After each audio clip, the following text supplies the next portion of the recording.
What's up, faithful? Welcome to the East Coast Red and Gold podcast. I'm Niners Jess, along with Ty Austin, Maddie B, and Niner Lady Dina. It is Wednesday, January 14th. What's up, guys? Hey. What's up? How we doing? Good. Shout out to all the friends I made in Philadelphia this past weekend. Just want to give them all a big shout. How you doing? Hope everything's okay. You got your wish. They fired the offensive coordinator. We're really happy for you. Good luck with that. We'll carry it from here. Thank you. Thank you. Really. Next.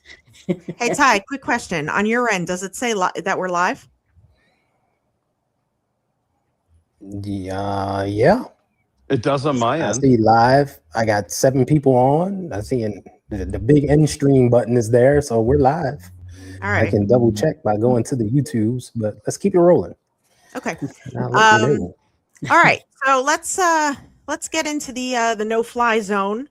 Let's talk about the Eagles. Injuries from that game: Jair Brown with a hamstring, George Kittle with a torn Achilles. He actually had surgery on it today, which is cool. Now we're good. So let's start with the defense.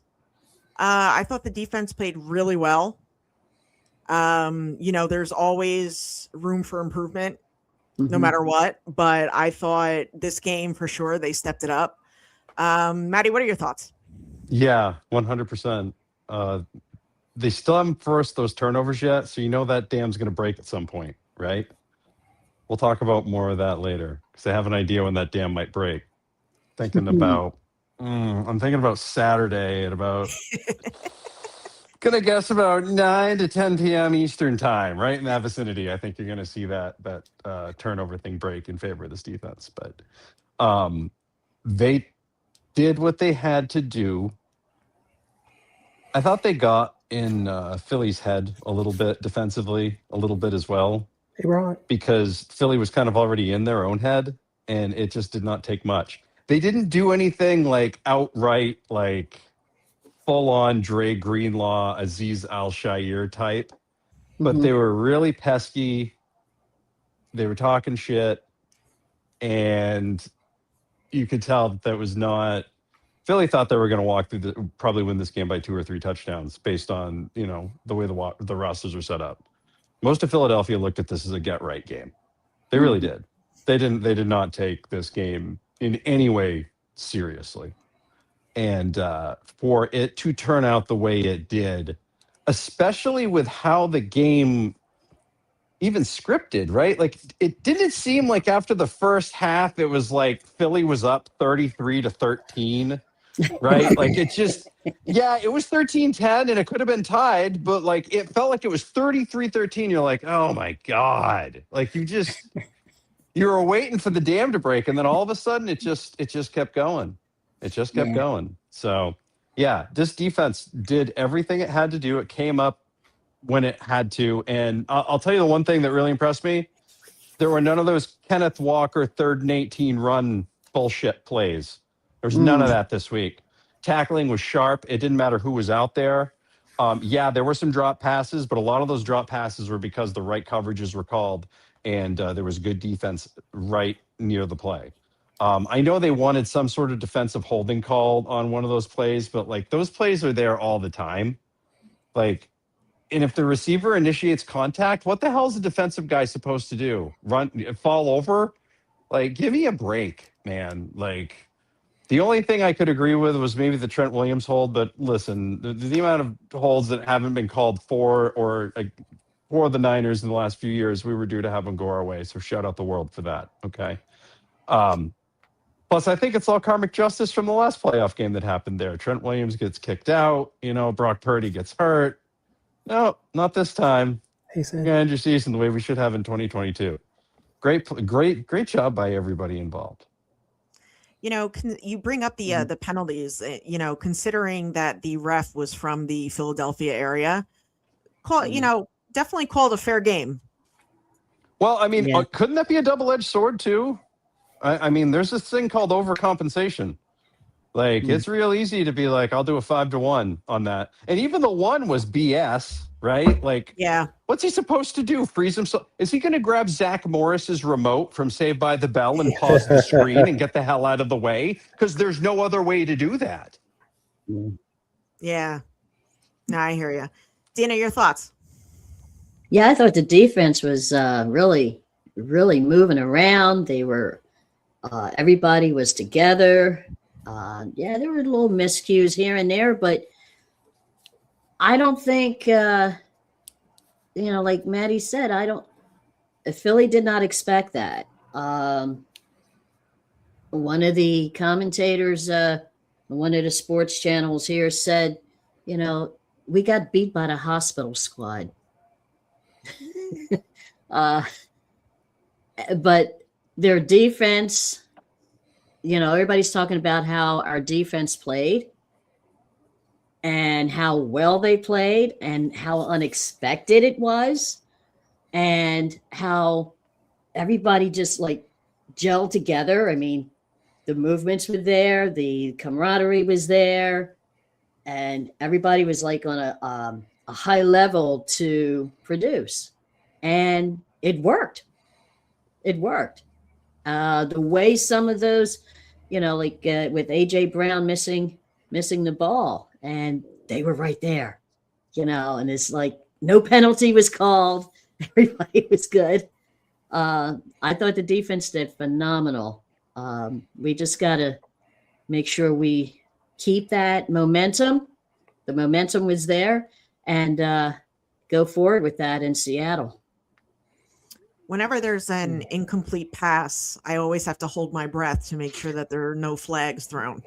Yeah, it's just like Every It seems time. that way.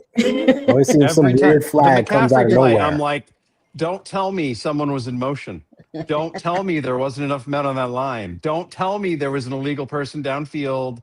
Don't tell me, like, I'm waiting for it. I'm waiting for the what they call in wrestling the dusty finish, right? Where you think the guy won the title, but in reality, the next week on TV, they're like, just kidding, his foot was on the rope, and we used instant replay, so we're overturning the decision. You know what I mean?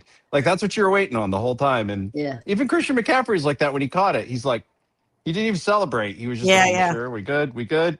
All right. I Okay. didn't trust it until Trent Williams raised his hand. mm-hmm. Yep. Right. Yeah, Trent Yeah. Williams raised his hand. I'm like, all right, he knows.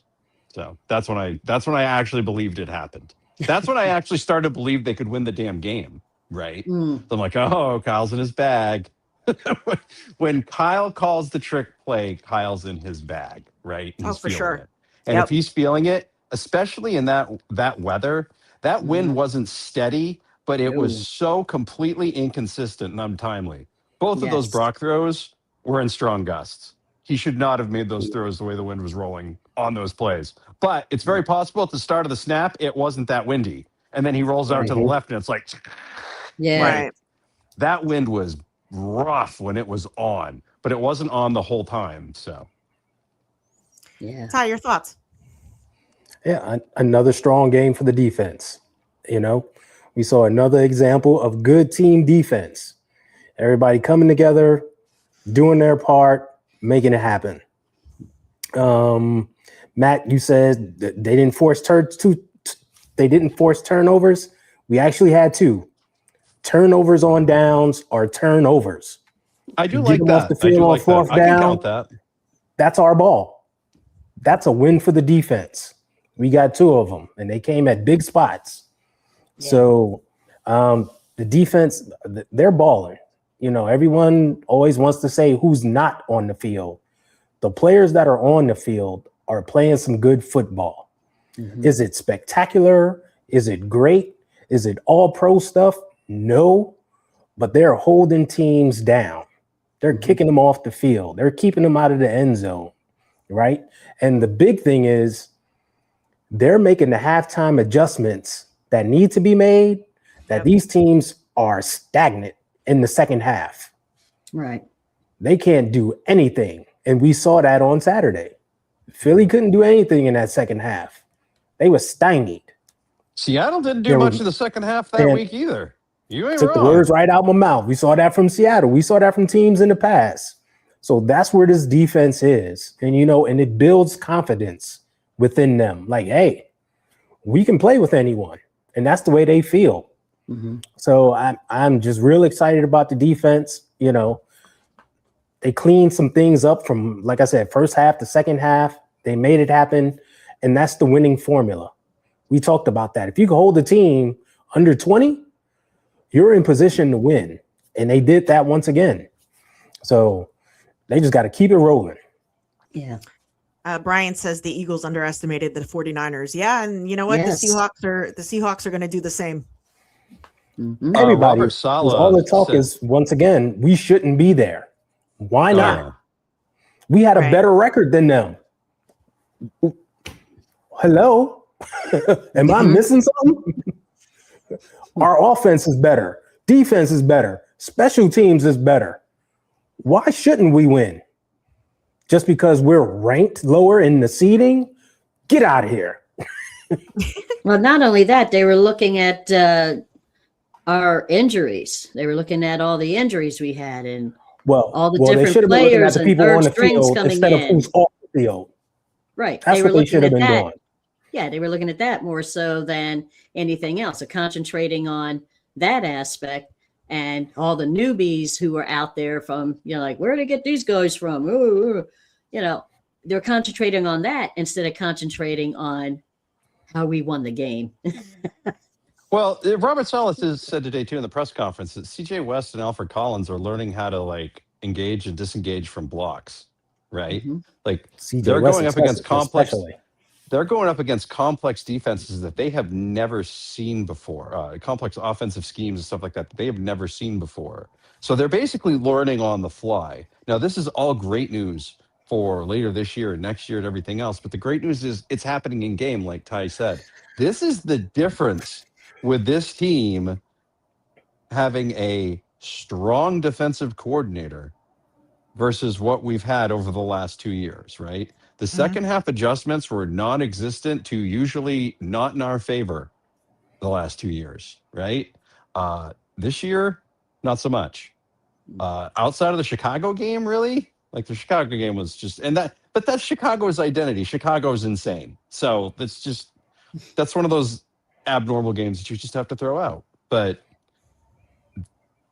just that next level stuff, and it's really unlocking some things. So I really hope we continue to win, specifically to keep Robert Saleh off the market. Yes. Yeah, we'll get to that later. Maddie, you bring up Alfred Collins and CJ West when they were on the field together in Philly. The Philly running backs had 13 carries for 38 yards. That's some They're Stubble plugging Field things Young up. stuff right there, right? That's when things turned around for those early 90s 49ers, when they paired those two together on the defensive line and they anchored for a while. That was it. That's That's why John Lynch drafted him. Yeah, and he's finally got his guys to do that now. So now we build out from the outside, and next year Mykal Williams comes back healthy, and Nick Bosa comes back healthy, and we deal with next year. But right now, you build everything off that middle, and all of a sudden we've found a crazy combo of linebackers that just might work. You know what I mean? And all of a sudden, Siegel returns out of a camp. This is like one of those TV seasons where the fry cook from episode 3 comes back in episode 12 to save everybody from the he meat disappears. cleaver guy, right? Exactly. Holy shit! It's Jethro, and Where he's was got he? the fry grease. Jethro. He's not dead. That's yeah, and he just comes in and stabilizes everything. It was absolutely nuts. You can't write this stuff. You can't think of it. It's just happening, and we're witnessing it with our own eyes. There's no way this team isn't at this point, this is very much like 2021. I absolutely expect them to go to the NFC title game at this point. Yeah. Some players of note, a lot of people worried about the linebacking core, but Wallow and Kendricks, I thought they did awesome. Upton Stout, Maddie, you mentioned Marquise Siegel, Jair Brown before he got hurt. Just really all, with the exception of Kendricks, and Wallow, I think usually just pretty much all young guys. Yeah. Stepping up and rising to the occasion. Let's go offense. There was a bit of tempo, which I liked. Mhm. I think that we should do that more often. Mhm. Brock Purdy being Brock, CMC, JJ, or O-line. Just can't say enough of good things about him. Ty, your thoughts? Yeah, good bounce back game for the offense. And we discussed that last week, right? They don't have 2 back-to-back bad games in a row. We knew they'd bounce back, and they did. And even though they were kind of tripping over themselves a little bit, it was just a little bit off. But in the second half, they got it going. And it's like, man, if they could have not tripped over themselves in the first half, we would have easily rolled like we did in 2023. We would have easily rolled over them. But they made the plays that needed to be made when they needed to. Those 2 drives in the fourth quarter, huge. And that's championship football, right? You want to show up in the clutch. You want to show up in the fourth quarter, not disappear. And we saw that. And, we talked about in the preseason when Damon Bruce was on, the magic number, 24 points, all right? If this team can get to 24, the defense is good enough to hold teams under that, and we can win games. And that's exactly what we saw on Sunday. All right. And I even mentioned we want to get to that 24 via the touchdown. Give me 3 touchdowns, 4 touchdowns, and a field goal. We're good. And that's exactly what we did. We're scoring touchdowns while they're settling for field goals. Puts a ton of pressure on them. So the offense, it was good to see that rhythm kick in at the end of the game and them get into a groove because they could carry that into the next game. So I'm happy with everybody. I'm happy to see Demarcus Robinson finally get used as a number 1 option. And he stepped up and played well, made some big, big catches in there. CMC is CMC. And we finally got to see Kyle Juszczyk used as tight end too. Yeah. You got to love that. You got to love that. And hopefully we'll see more of that going forward. So I'm real happy with what I saw from the offense. It took a while to get going, but they got it and brought the damn thing home. Tina? Yeah, you mentioned tempo, and they set the tempo. They set the pace, and that momentum, that pace, kept everything rolling. And again, it was the different players who were being utilized that should have been utilized, that should be utilized, like Juice and others. But using them and shaking up the defense was on point. No one, again, I don't think they expected that. And to see that the passes were complete at some point, the way that how Juice caught that one ball, I will never know. He's got some of the best hands on the team. His hands are like, I don't like, how do you? But it was amazing. But again, they set that tempo and they set that momentum of how this game should be run, and it was good. It seemed like everybody was again like upbeat and ready, and they just came right at you, bang, bang, bang. It was no like inconsistent. Oh, what do we do next? No. It was keep rolling, keep going, keep going, keep going. And Brock, utilizing his legs the way he did and trying to do a little pump fake here and there, worked out perfectly. I really, it was great to see that. And we need more of that. But that the tempo was there and they set the pace. And that's something that, again, a lot of people didn't expect. Maddie? The more pace they use, I think the easier it is on their running game because it spreads people out. They're not able to get all tensed up and get ready for it, right? I think that would help CMC and Brian Robinson Jr. if they ever decided to use Brian Mhm. Robinson Jr. more, but we'll keep banging that drum until the season ends. Ha. Yeah. Right. So, anyways, maybe the stuff with Kittle will force them to be innovative because you got to get your best, you have to get the best 11 guys on the field for any given moment, right? So, hopefully that is taken into account in every single situation. And as few throws as possible are made to Luke Farrell, dear God. Anyways, nothing good happens when you throw the ball to Luke Farrell. Even when he catches it, the odds of him fumbling are high. Block there, big fella. Block. You are a glorified offensive lineman, and we appreciate you for it. Please fight the good fight and stay the hell away from the football. Good day. Kyle Juszczyk continues to be there whenever he is needed. He's very much like a banana. They don't eat too many of him, right? They just have like one a day or when they need it. You know what I mean? That way it stays fresh. And most importantly, people aren't using defenders on him. He's able to get open in a phone booth.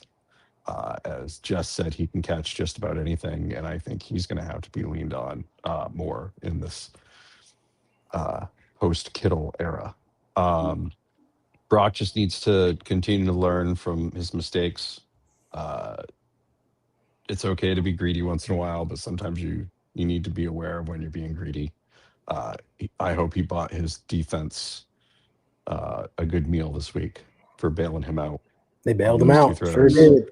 Yeah. And it's not often that you could say for a while, there were times you were beginning to wonder if this defense was ever going to be able to bail them out of anything. And they came through. Not me. Not me. We know. Not you. Ty has been pro defense this entire time, and You damn right. and now he gets, and now Mr. Von Doom gets to stand above his kingdom. So, anyways, yes, that's exactly what's happening at this point. You know what I mean? So that's what I loved. Like Brock showed up when it counted. Jawan Jennings is healthy. Like that dude is. Someone's going to either sign him for big money or he's going to re-sign here for a little bit and wrap up his career because he's 29 years old. Like I don't know. We're going to see how that goes, but he's going to get some play. It was good to see Demarcus Robinson show up finally. Yep. And like get utilized in the correct way. Like there was a lot of rotation with him. Like is he wide receiver 3? Is he wide receiver 5? Like no. Like you gave this guy some money. He knows your system. Run him through. So hopefully they continue to utilize him throughout the playoffs and he stays hot and engaged. That's what I'm rooting for here. This is all hands on deck now. This does kind of remind me of '83 when they lost Clark, right? Dwight Clark and George Kittle, kind of the same sort of soul vibe, I think, for teams, right? Yeah. Like they're all gonna have to step up and do different things, right? Whether it's Demarcus Robinson, if Ricky Pearsall can only play 25 friggin' snaps on Saturday, play your 25 snaps and then get rolled over the next week so you can play 30, right? We don't need you to try to play the whole game. You're not a damn hero. Be a wide receiver 3, but you're clearly one of the best wide receivers on the board. So, if he's just out there for third downs, I am totally fine with that. Right? Yeah. Like or passing situations. We do not need you starting. If it's Demarcus Robinson, Jawan Jennings at this point, whatever. That's what we got, right? I've seen worse, my friends. I have seen so much worse in my day. So they started on Sunday. We were fine. Thank you. And yes. So yeah. Roll them right back out there. Mm-hmm. So that's just how we have to feel about that. So yeah, I feel good with Brock at the helm of this offense. He knows what he's doing, right? Yeah. He's not going to just... Dude, he just faced this defense 2 weeks ago. You don't think that that whole thing is fresh in his mind? You don't think he's still pissed off about that game from 2 weeks ago? Listen, Crispy, we've been asking this for about 14 weeks, and I'm going to give you the same answer that we've gotten so far. None. I don't know why. I do not know why they're not using more 21 personnel or what. I don't know. I don't know. Even when Kittle was out there, we thought it was weird, right? We just thought there should be more like Kittle, Tongas, and Juice, right? Mhm. or Kittle. Like, you could do so many different things. Like I've said multiple times, you do not have to have a wide receiver on the field. You know what I Right. mean? You Yeah. don't. And There's no rule on that. You could just go goal line, but with the 49ers, they have a very flexible goal line, right? Mm. Like, that is, you could spread it out Yeah. and still feel comfortable in some situations, especially if you go goal line, because those guys that are matched up or on the field, those are Mhm. linebackers and defensive ends yep. Right. and hybrids. They're not meant to be spread out in coverage. I do not understand why Kyle has not utilized that as an advantage. Maybe this is the week he does, because Seattle would be a Maybe you've team been that could be saving it. Yeah. Seattle could be a team that's completely Fingers exposed to that, because they always want to be bunched in and ready to go. But this is Mhm. Yeah. almost a perfect storm. Like, you never want to root for George Kittle to get injured, obviously, but Yeah. no one's really going to know what everybody's going to be focused on Christian McCaffrey. Okay, Yeah. that'll be Mhm. number one. But if you spread it out, and you spread it out with big people, well, Seattle's going to have a big problem with that. Jake Tongas might have a record-setting day. Like, Jake Yeah. Tongas might actually like own stock in the Seahawks after the game, right? Like, he might. hmm Dina, does Brock Purdy elevate the Niners? Yes. How so? His demeanor and what he does on the field. He developed a trust with the players, and they trust him now. Everybody's in trust with Brock, and his demeanor, his style, the way he approaches people, approaches his team, talks to them. Yeah, I think that developing that trust is first and foremost, and he has it, and they're ready, and he pretty much holds it. I mean, that's just my estimation, but I mean, it took a while, but we've seen glimpses of it here and there, but even more so now. This year is, after he came back, he's like, okay, this is it. This is a team. We're all a team here. This is what I'm going to do. This is what we need to do. Boom, let's go. And that's what he did. And I think that's very, very important he starts out like that. And especially with the team that we have. Yeah. I think he elevates it, and they elevate him. So it's a nice balance. Ty, your thoughts? Yeah. I think Dina hit the nail on the head right there. To answer your question, yes, he definitely elevates the team. He is the leader. He understands he's the leader, and he embraces it. And as Dina just said, he elevates the team, and they elevate him as well. Like, it's a camaraderie thing, and he has complete command of the offense, complete command of the team, and more importantly, they trust him Right. 100% Mhm. to get the job done. They trust him to line up right, make the right play, and for him to make a play when needed, right? Mm-hmm. So he completely elevates the team. We understand that. And, 2 years ago in the NFC Championship game versus the Lions, we saw that clip of George Kittle telling Brock, hey, you're the leader. Go out there and lead them.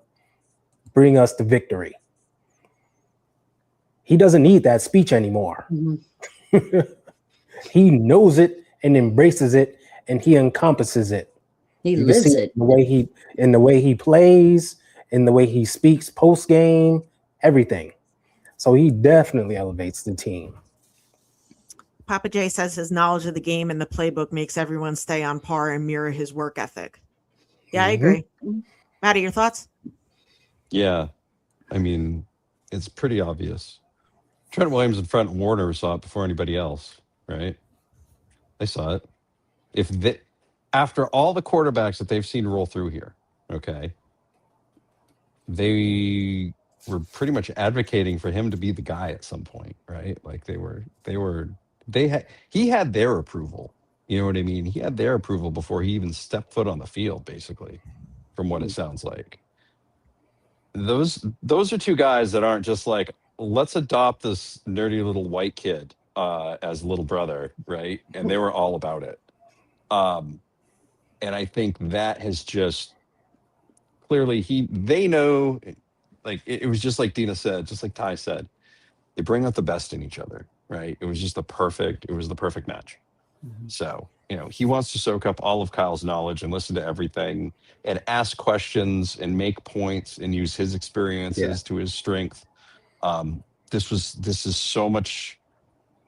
so great, right? Like, we all wanted it to work out with Trey, and it was like raw clay. He only had 11 college starts, but having someone who's had all that experience playing at a high level of college, successes, failures, everything like that, just makes it so much better, right? And for the fact that you got him for a 7th round pick and you basically got him for free for 4 years, right? You got a premium position in this league free basically for 4 years. That is great. Like, wow. That's how you make up for trading away, 14 first round picks, right? Like that, it does. Like a lot of regimes don't survive something like that. They did, right? Like, and it was because, people were like, well, they got lucky that they got him in the last. No, like Kyle fought for him in that last round because he had a 5th round grade on him. And he's like, dude, this is a 7th rounder. And if we don't draft him now, we're not going to get him as a UDFA. And they took him because they trusted their board. Even though logic said you don't need a quarterback, you just invested so many picks in Trey Lance. They still took their quarterback because they stayed true to their board. And because of that, they're in great shape today. Papa J says, and to think that he's so young makes me optimistic in how great he will become. Got to remember, this is only his 3rd full season starting. Right. 3rd. Right. 3. Tres. It's not even a full season. He didn't even play a full season yet, right? So his trajectory is still looking up because he's just continuing to get better, and we see that. So yes, this is a fun watch here. It definitely is. So the O-line on Sunday, I thought did well. In particular, Spencer Burford. I saw a tweet that said that, Spencer's becoming a guy that we should possibly extend. What are your guys' thoughts on that? On Spencer, friend of the show? That's not right. just because he's a friend of the show. It's the fact that he's one of these guys, again, that you invest a pick in and invest development time in and invest snaps in, who's paying off, right? And providing stability that you want. And you're either going to re-sign him or some team that hires a coach from here is going to sign him to an insane deal and he's going to go there, right? That's just how this thing works. And then they'll just go right through and do it again. I think it would be great if they could re-sign him, but you're not going to want to overpay him. You don't want to overpay anybody at this point, right? Because they have a track record. You know what I mean? They can develop guys. Trent Williams wasn't drafted by this organization, right? But they did use their picks to go get him. And they've been able to supplement the line enough around him. Minus the center position for some reason. I don't know what the hell that's about, but we'll talk about that in the offseason. All right, game balls. Dina, go. Game balls. Juwan Jennings. Brock. I'm either going to say Kittle. Yeah, Ty. Sorry. No, that's all right. Let's make sure she was done. No, You good? I'm done. Yeah, you're probably going to say the name anyway, so go ahead. No, I'm going completely different here.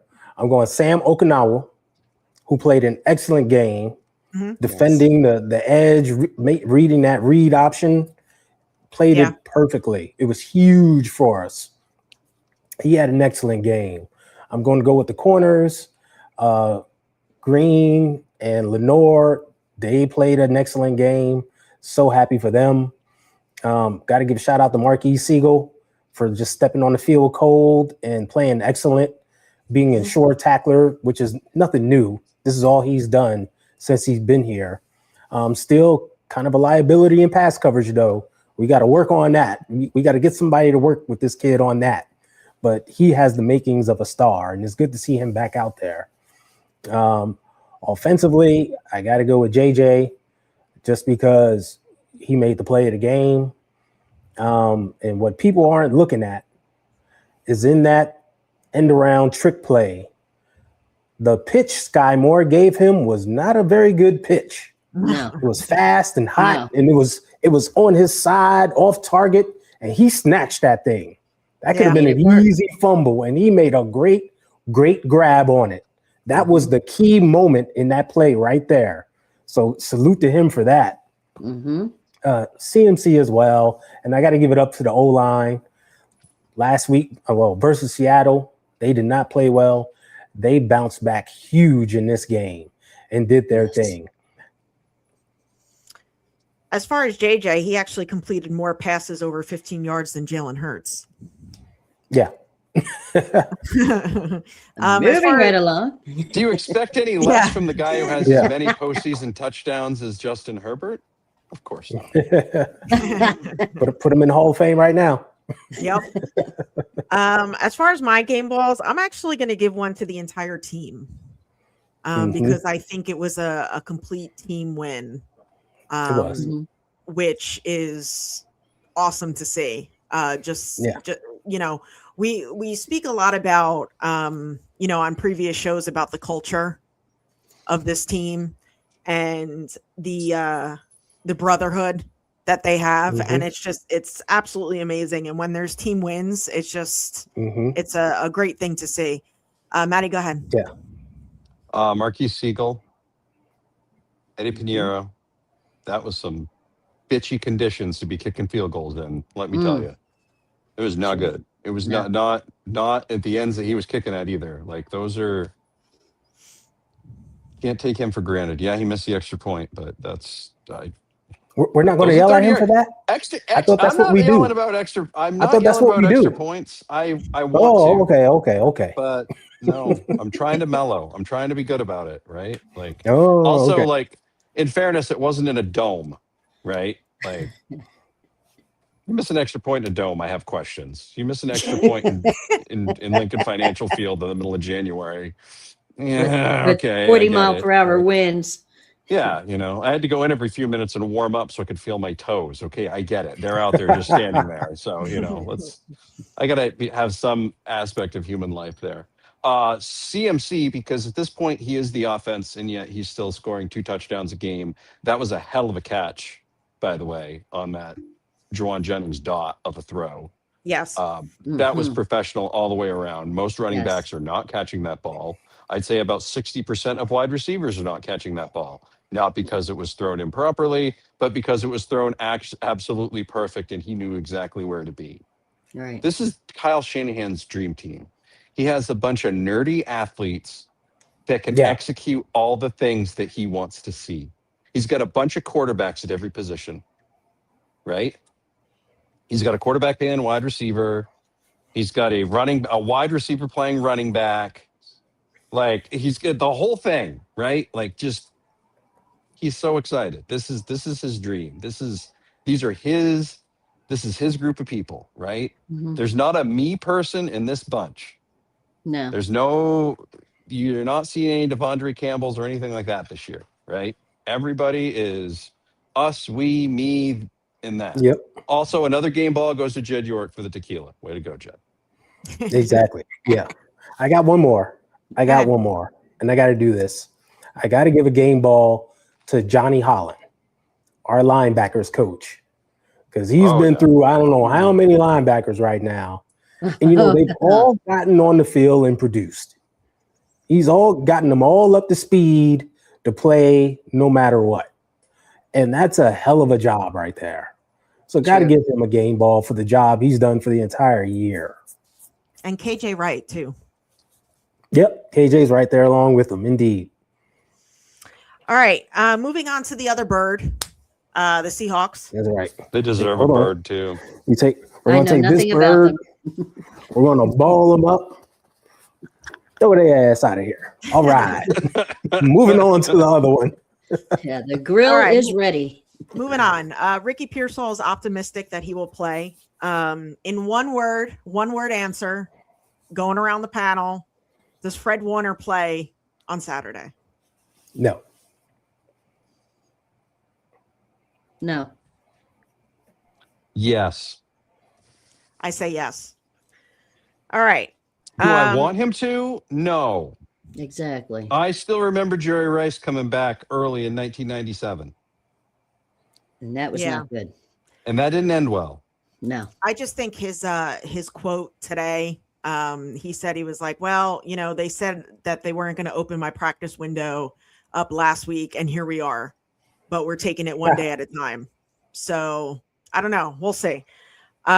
Steve Young was on KNBR this morning, and he pretty much said that he wouldn't want to face the 49ers because the Niners are playing with house money.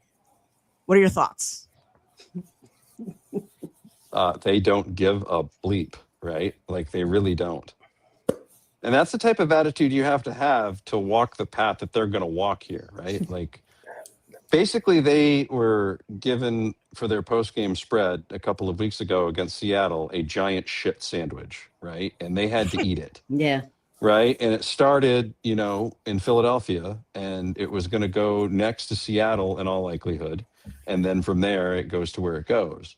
But you knew that's where it was starting, right? Like, of all the places that 49ers fans do not legitimately take over, Philadelphia is number one on that list. That was a 95-5 ratio the other day, right? Mm-hmm. So you have to have that attitude to go into a place like that and win under those circumstances, regardless of the circumstances going on with the franchise across the way. I am so sick of hearing about how Philadelphia lost that game. No, the 49ers won the thing. Okay. Mm-hmm. They're not, Seattle's not getting a bye in the next round because Philadelphia didn't win. Okay. So shut the hell up with that. Stop it.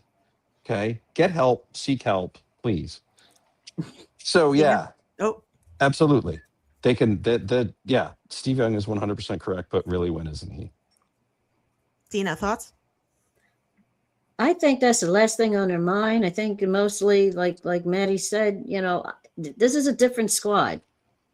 I don't think they give a rat's butt. They just want to go in and play, and make the naysayers the naysayers.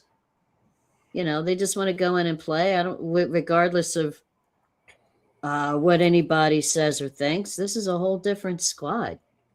They don't care. They just want to play ball. And long as if they're keeping that mindset and it's working, I'm all for it. Don't listen to all the squawks. Don't listen to whatever, all the naysayers and people say. Just go in and play ball. The proof, like I was telling these Pigeon fans here, the proof is on the field. That's what you got to do. The proof is on the field. And that's what they're ready for. So let them prove themselves on the field. Ty? I agree. And, it's too much of this going around. This has been going on. This isn't new. It's been going on all season long. And we've heard these statements in different forms. They're playing with house money. They shouldn't be here. How did this team win? And it's everyone assuming that we can't win because we have some injuries. Mm-hmm. But all season long, this team has stepped on the field, no matter who's out there, and they've played to win. Mm-hmm. They did not have a defeatist attitude. And if you're paying attention at home, that's the way this entire organization is built. That's the culture there. Did we not forget a few years ago when we literally lost 4 quarterbacks in the season? Mm-hmm. We lost the starter week 2. Did the team blink? No. Kept on playing and winning. We lost our backup. Did the team blink? No. Kept on winning and going. And it's funny, I was thinking about that when Jimmy G went down and Brock had to come in, and we all saw the clips of how they was like, oh, Jimmy's out, Purdy's going in. No one panicked. They were all like, okay, let's go. We remember that clip of Dre Greenlaw, the linebacker, walking past Brock Purdy going, "We got your back." No one panicked. And even in the NFC Championship game, when Brock went down and we brought in Josh Johnson, no one panicked. They kept playing. Remember, we tied the game with Philly. The link was silent. You could have heard a pin drop in there when CMC scored that rushing touchdown because they don't panic. They play to win. And that continues on this season. That's just the way. I mean, Jess, you talked about the culture a few minutes ago. That's the culture here. I heard Eric Kendrickson talk about it the other day when he was like, "Oh, players are going down, but no one here is like holding their head down. They're playing to win, and so am I." That's the way it is. So, and you're going to keep hearing this over and over. Man, it's incredible what they're doing. It's this, it's that. They're simply playing to win. Period. Other teams maybe would have folded a long time ago. Not this one, because they're just built different. Sin said, I really love their one game at a time approach too. Yeah, one Yep. game at a time, one play at a time. It goes a long way. And you heard Eric Kendricks say that this week when they talked to him. And they was asking about Fred. He's like, "Man, I'm not thinking about that. We thinking about winning in Seattle." Yep. He gets it. And he just got here. And he gets it. Boom. Yeah, it was a great answer. So a lot of people are saying that this short week is going to come back and bite us. I don't think so. It is a short week, but short flight, same time zone. We have the momentum. I think Seattle comes out flat. They're doing a lot of talking over there, and our guys are just loving it. Your thoughts, guys, on the short week? Well, we saw. Go ahead, Matt. Go ahead. I was going to say we saw it a couple weeks ago, right? We just saw this a couple weeks ago, and it was we came out kind of flat, right? We were the home team coming home on that short on the short week, right? Like Chicago was a Sunday night game, and it was a short week, but they were at home. There was no travel involved. Like they didn't have to go. Excuse me. There was no. There's just that's it.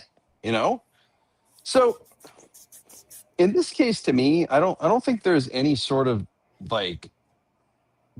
This is the same deal that happened in 2021. They played in Dallas on Sunday. They played in Green Bay on Saturday night. Yep. Mm-hmm. Yep. And they played in Green Bay on Central Time, right? Yeah. Like that. That's even later in the day. This time they're playing on the West Coast. Shoot, no problem. Seattle, to me, you're going to hear about it. And it's loud, but that's not, there are still quite a few Niners fans there. That's still going to be 70-30, 65-35. We started to invade there. Yeah. Big time. Calm down, folks. Yeah. This isn't like Philly last week. I'm not kidding. When the section we sat in, there was a row of 24 people. There were 3 of us. There were 21 green. Okay, that's not normal. You guys have all been to games. Everybody that's been here has been to games. That's not how we roll. That's not normal. That is not normal. I had to look to see who was around. And there wasn't many. Yeah. Even the ones that were down, they were in clusters. They were tiny clusters. They were not big clusters like they normally are. Near the tunnel. So, exactly. A lot of guys sat near the tunnel. Yeah. Mm-hmm. So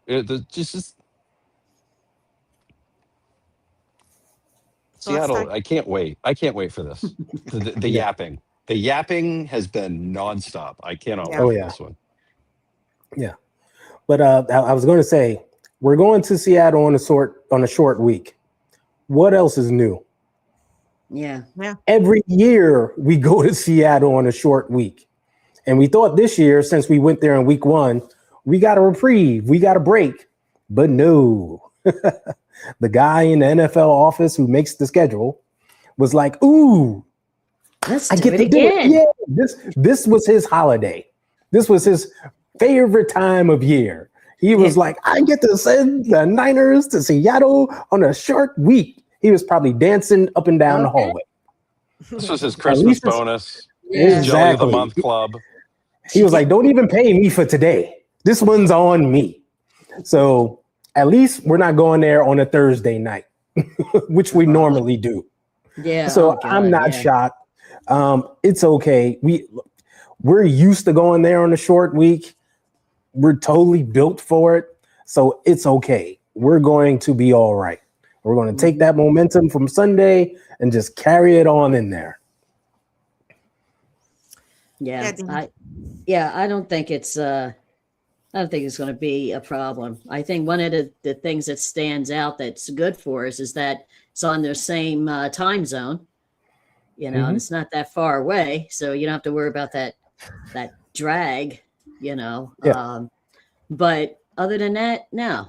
The one game at a time scenario, and they've played the Seahawks before with lesser days. Yeah. So this is This is nothing nothing new under the sun. I don't see any difference. I think it's something that we're used to doing because of the way that, like Ty said, the NFL likes to play with the schedule. But this isn't something new. It's not like, you have a game on Sunday, then you have a game on Thursday. Mhm. Really? Wow. But yet you come back and you actually won that game. And nobody expected you to do that. So this is something that, unfortunately, this team with scheduling is used to, having a short window between games. So I really don't think it'll make much of a difference, but I think like I said, the advantage is that it's in the same time zone. They don't have to worry about any lag or, 3-hour difference thing. It's not that far away from home. Chris says, how about Seahawks warning fans not to resell their tickets to 49ers fans? They I worried we saw might have a that. good presence.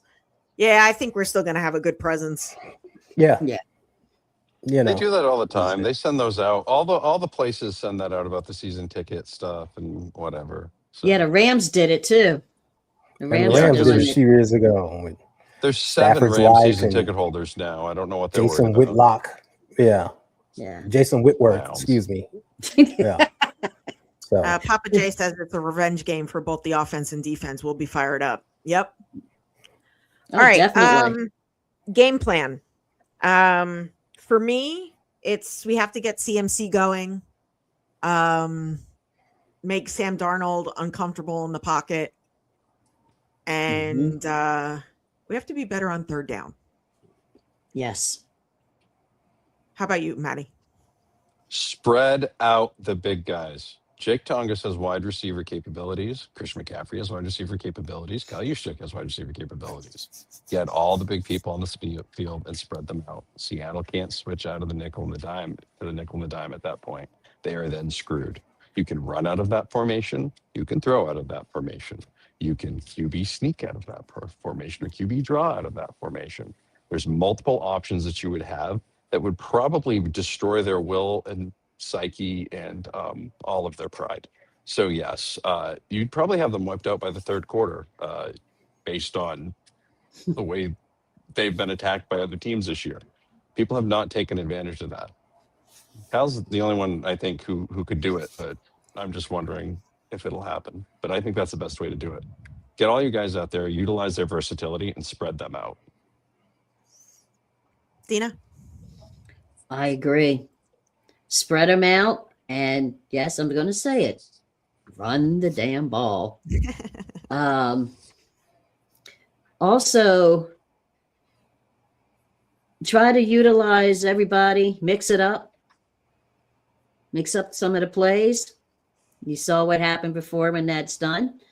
I like to see more of a running game, but I think that will happen. But and I agree, we've got to put pressure on Sam Darnold.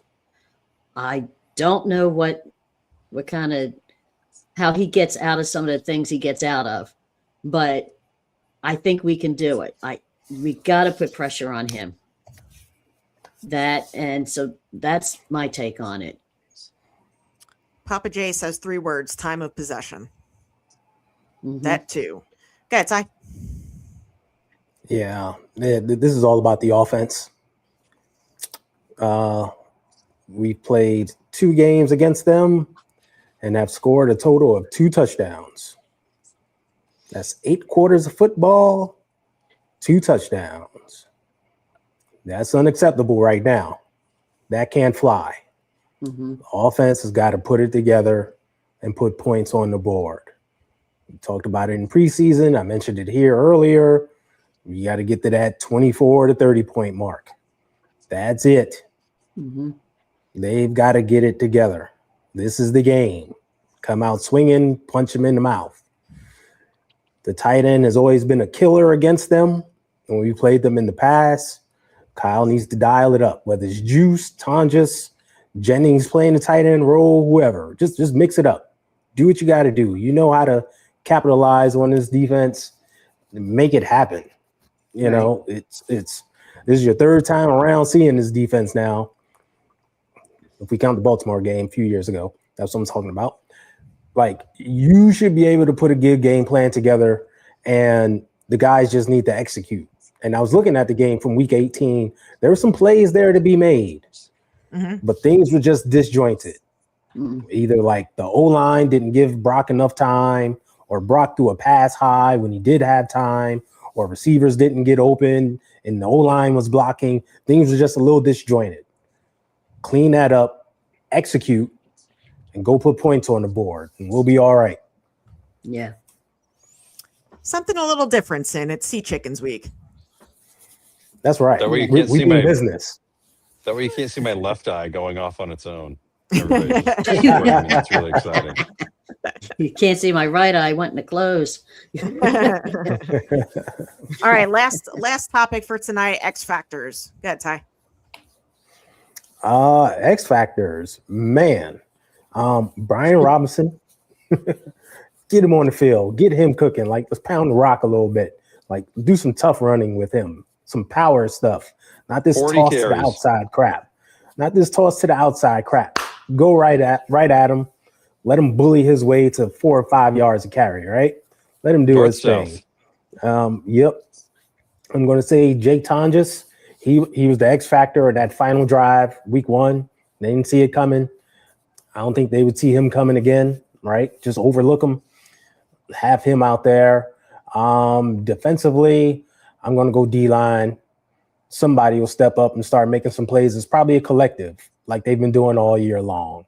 So that's where I'm going to go with it. I'm actually just going to go with the coaching. I think, both sides of the ball need to coach a really good game, and I definitely believe that'll happen. Maddie? All 3 sides, actually, 3-dimensional.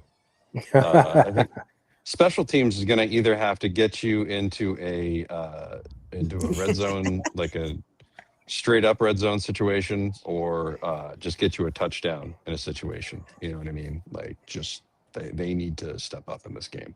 They haven't done anything in a hot minute, big time in terms of like flipping the game over. You know what I mean? Those scripts changing plays that they were starting to become really accustomed to.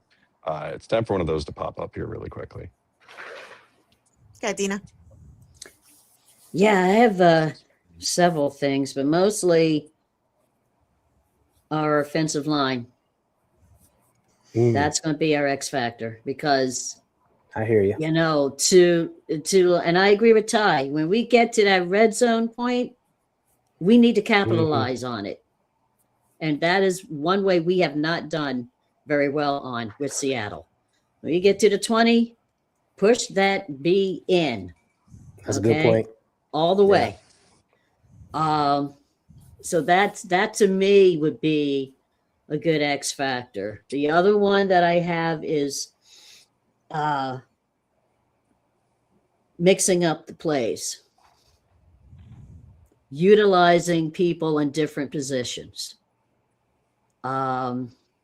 Because again, we've seen what can happen. and how it shakes up the defense. And it comes out where we're like capitalizing on it to everyone's shock. So, use people in different positions. Develop the O-line where we get past the 20-yard line into the end zone. So that's my X factor. All right, let's go to that hurry up offense in the 2-minute warning. And Maddie, you're up. Hold on, I got to bring a guest on for the 2-minute warning. Come on in. Oh, special Oh. guest. Get it in. Uh-oh. Come on in. You got your pod in. Well, don't drop it on the ground. Here, go around with them and come back to me. Okay, go ahead, Ty. Yeah. Hey, focus on the 49ers winning. All right. In week 18, a lot of y'all lost focus. Y'all was focusing on Fred Warner. You was focusing on the rivalry uniforms. You was focusing on the last episode of Stranger Things. Not this week. Focus on the 49ers winning. Yeah. That's it. Yeah. That's your goal. Just keep your focus. Stay faithful and go Niners. Go ahead, Dina. Yeah. Stay focused. Remember, it's one game at a time. Concentrate. We got this. Take a deep breath and get on that winning train. We got this. Let's go. Welcome to the show, Jameson. Shout out to everybody in the chat. You guys are awesome as always. If you haven't done so already, please like and subscribe. Let's go get this dub. Let's move on to the NFC Championship game. Let's play 49ers football the way we normally do. And as always, go Niners. And Maddie and Jameson, you are up. Jameson, did you have fun in Philadelphia on Sunday? I had a lot of fun in Philadelphia. Did you make friends? Yeah. Did you make friends with Eagles fans? Some Yeah. Some were nice to you. screw the Niners. Yeah, that was fine, right? They got it. How were they after the game? Wait, hold on. Which one? After the game, they were very quiet, weren't they? Like there was no one said anything. It was really weird. Walked back and they were all very sullen and sad. Did you have anything you want to say to them? Screw the haters. And screw the haters. All right, there you I'm go. with you. Well said. Let's go. Well said. Good job. Good job. Yeah. Indeed. Anything else, Maddie? Hold on, Kyle, for the love of God. I know I've been asking you to listen to me for weeks on this whole using all the big people, but we kind of have no choice at this point. Okay. Spread it out. This is this is it. Spread it out. Spread it out. Make Spread the them wealth. guard every ounce, inch, and centimeter of that field. Every Give blade your of guys grass. room to Yeah. work, and they will reward you with chunk plays. Your Yeah. best defense is to keep your offense on the field. Yeah. Let's go. Well said. All right, guys, enjoy the game, and we will see you next week. Go Niners. Peace. Go Niners. Hold on. I wasn't ready. I was all into the show. Of course, for the upstart 49ers, they're 6 yards away from Pontiac. 3rd and 3. We'll see a pickup sometime on the right side, possibly. Montana looking,